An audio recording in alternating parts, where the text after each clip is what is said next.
પ્રભુ ઈસુના સામર્થ્ય નામમાં આપ સર્વને પ્રેમી સલામ. 16 સપ્ટેમ્બર અને 17 સપ્ટેમ્બર વિશે કેટલીક વાતો હું તમારી આગળ કરવા માગું છું.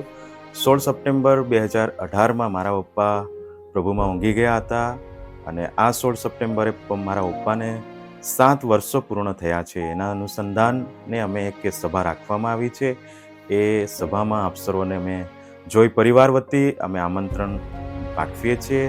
અમે આપનું સ્વાગત કરીએ છીએ અને 17 સપ્ટેમ્બરે અમે એક રક્ત શિબિર રાખવામાં આવેલ છે જોઈ પરિવાર વતી. ત્યારે આપ સર્વને અમે અપીલ કરીએ છીએ કે તમે આ રક્ત શિબિરમાં ભાગ લો, કારણ કે પ્રભુ ઈસુ ખ્રિસ્તે પણ આપણા વતી એ રક્ત આપ્યું, રક્ત વેવડાવ્યું, જેથી કરીને આપણને જીવન મળ્યું, જેથી કરીને આપણે આપણા સમાજ, આપણા લોકોના માટે આજે ઘણી બધી રક્તની જરૂર છે. તો આવો જેઓને રક્ત આપવાની ઈચ્છા છે તેઓ ને અપીલ છે કે તમે રક્ત આપવાને માટે 17 સપ્ટેમ્બરે 10 વાગ્યે તમે જોઈ ચર્ચ પીપળકવા તમે આવી શકો.